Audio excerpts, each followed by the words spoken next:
Scrap Notes. This is my podcast. It's about me, Trevor, Scrappy, Cariello, and my journey from blue to black belts with my amazing co-host, as always, Adam Gator Kuplerski.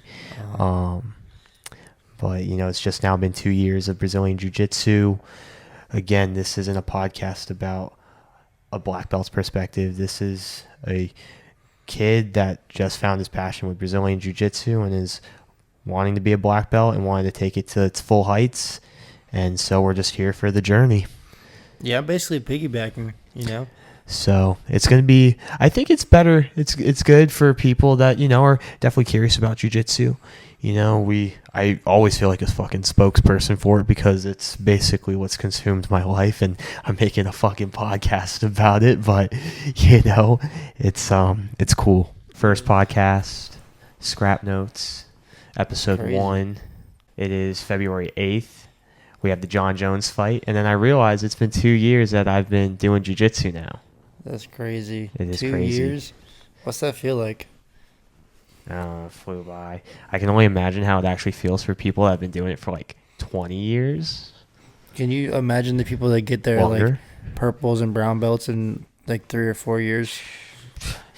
That at like the rate you're at. Well, like I've been seeing like there's black belts that like Lloyd Irvin, Gio Martinez, BJ Penn, they got like 3 years, like fucking fast. Kit Dale's like under 4 or 5 years. Right, yeah. Like, it's fucking crazy.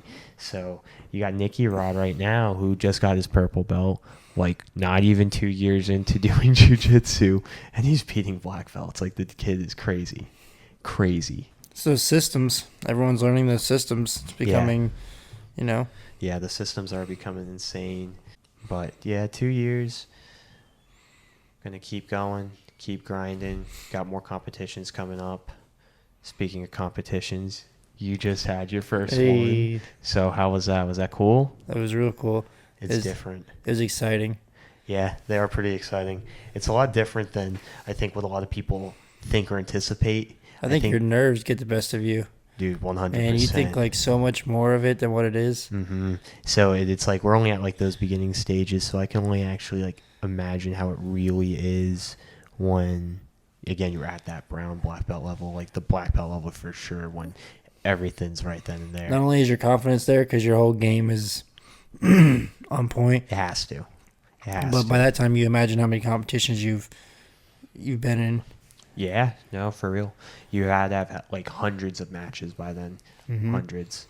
But, yeah, goal is just to keep going, keep grinding every day, keep training, working on the craft in general, working both the gi, no gi, working on the judo and the wrestling.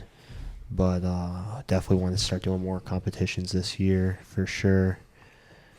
Have to. That was the first one, but I definitely need a little more time, I think. I want to get better.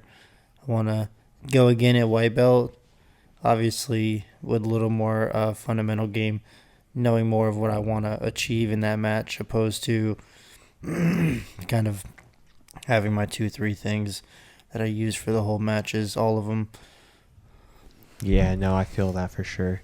That's definitely been the biggest thing for me is like how everything's like coming together and chaining together. And it's a weird process, but it's like I know like a lot of purple, brown belts start to get that as well, where they're starting to see all the moves ahead. They can kind of like read your mind, and then by black belt, it's just like they're on just a whole nother level. But it's great. Well, even like watching you roll now, just like the flow, the way you chain into things, even this time, this state in your career. It's crazy because you know how Jocelyn's out in Kid Pans right now. I was watching like the flow feed. Mm-hmm. Those kids are fucking crazy. Dude, they dirty. Are gangsters. Bro. They are straight up gangsters. I like literally see them lobbing each other around, bodying each other, setting up combos. The nice like, judo throws. I'm just like, what the fuck? Like these kids are on another level. It is insane. So the fact that she went out there, got second, like that's dope. That's what's up. Seeing that's cool. That's insane. Cool to see. That is cool to see. So it shows that You know, she's on another warpath than most people, most kids. You know, because she's probably younger than the girl that beat her too. She's probably young, like one of the younger kids there. Oh, 100%. In general, like she's. You know, not to mention it's it's kid pans. Like it's not a Naga or a new breed. Yeah, you're right. It's not just like a Joe Schmo type of thing like any other weekend. Like this was a legit tournament for her. The biggest event for them. Mm-hmm. All those second. Kids. Yeah, man, that's nuts. This is the first year she did it. Yeah. Yeah. So I mean, even that to say that the first year you went out there and did that, you took second at Kid Pans. I mean, it's insane. That's insane. That's what I realized is like that's how a lot of people are just getting noticed in general, is just playing that IBJJF game and like winning like more of that prestigious title. It's like we don't really play that style because we like more, like Coach likes more of that ADCC style, but it's one of those ones where I remember hearing Seth Daniels talk about it on Matt Byrne with Hanger. He was saying like he hates those tournaments, but those are the tournaments and the accolades like he's looking at when he's trying to pick up fights, pick people to do fights with or have on his show. And it's just like, it makes sense. Like that's what everyone's watching is IBJJF. But at the end of the day, like we all know what the real tournament is. Is ADCC just for black belts? Nah. And it is ADCC. Right. But nah. It's open. Whatever it is. Whoever it goes in. Because it's all no-gi, so you just show up. Obviously. Just submission grappling, yeah. Damn. At its finest. So it's interesting, like even when you see a lot of the IBJJF people, athletes go and compete in like a sub-only event where reaping, double inside, just all the heel hooks are all available. You see that's where like a lot of 10th planet guys are actually really excelling right now. That's a game they've been working on for years. I mean, everyone's just now coming around to all the leg lock systems, everything to do with that, and that's something they've been doing. Well, it's crazy even just here, just being again only 2 years into this and like knowing like where our professor comes from, like with South Florida, and knowing like South Florida is such a hot spot, like mecca for Brazilian Jiu-Jitsu in general, knowing like he was part of American Top Team. So just a lot of the talent and a lot of the people he knew and knows in general. That's one of the most. It's insane, but you know, it's very traditional, basic jiu-jitsu over on that side of the state. Where over here, more of the West Coast, Tampa area, it's like everyone here is more modern jiu-jitsu. Like everywhere you go, like at least where I've gone, gym hopping wise, they're all leg locking for the most part. You'll have some here and there that freak out and are like, no leg locks, but for the most part, everyone's leg locking.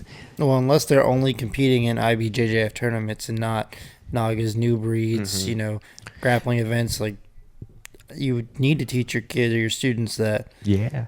We were just talking about it last night. Like, it's really cool to see, like, how our school is such, like, a mixture, like it really is a melting pot of all these different schools that were or are in our area. Either the schools had like a break off from each other, or the school moved or shut down. Something had happened, but like the point is like our school has a lot of talent from a lot of different schools, a lot of different styles, and it's all manifesting itself, which is really cool to see. And to be a part of that, and where it's so early still, like it's cool. It really is. You have so many different games in the gym. Mm-hmm. You get different looks from everyone you roll with. The camaraderie and like it's still so competitive, but it's like we're like still like family. Like we're taking care of each other, but just everything that we're all going through, because we're all like almost everyone shows up every day now for the most part. It's insane how many people show up every day consistently now, where we literally started from the bottom and where it's just growing more and more. Like we're losing mat space. Dude, we really are losing mat space, and that line, it's like circles around the mat now. It's not just, Yeah, it's pretty cool. I remember it was like 10 people when we started. I remember there'd be nights where really it would just be like me and Professor. Exactly. Like, it'd just be us. And just grinding. And, You'll never have a night like that there. I don't think you'll ever find 2 people showing up. No, look how it was like yesterday and today. Like, and he's not even here. Like, he's Open in mat. California. Yeah, like last night was still big classes. Today was still big classes for open mats. So it And you had everything there. I mean, you had your Muay Thai, your kickboxers, your people who were getting ready for MMA fights, all of it. yeah, And we're straight there up. training jiu-jitsu, like it's real. Straight up. So, but we got that fight going on. John Jones and Dominic Reyes are fighting. The GOAT. The GOAT. I mean, this guy's been the GOAT since I've been like a little ass kid. Like, I remember watching him and seeing him like do all of it. I remember him doing all of it. I remember when he won the belt, just murk Shogun. Remember him doing just the whole onslaught, going through all those years and wars of just destroying everyone. So we're gonna see what happens tonight with Dom Reyes and that power, man. Man, I think it's the same thing. I think it's a very calculated approach on John Jones's end. He knows what he needs to do. But like Anthony Smith, for instance, he was preaching about that. How leading up to the fight, everything felt good, and then the week of the fight, things became a little more real, and a little more real, and a little more press conference, and a little more media, and then Saturday comes around, and you're just like, am I ready for this? It's John Jones. It's a whole different ball game. But realistically, they have the set of skills. It's just, you're not in camp. It's that mental pressure, straight up. Like, he was even saying at one point, like, he just couldn't do like what he does. Like, John just somehow nullified him and like was able to shut him down. And that's just, it's so crazy. So clearly we're both John Jones on that fight. Exactly. Clearly. You read my mind. I was going to ask you the same thing. They didn't know that. They know that. Yeah, both John Jones. We're going John Jones. Have to. By the time this gets up, we're all going to know the verdict, so we may be eating our own words, but I think it's going to go the way we're thinking. Let's go get those fights on. Let's go watch them. Again, first episode. We got more to come. Notes. Wow. Scrap notes, yeah. Good old Gator. All right, here. man. Let's go. All right, bro. We up out of here. Peace.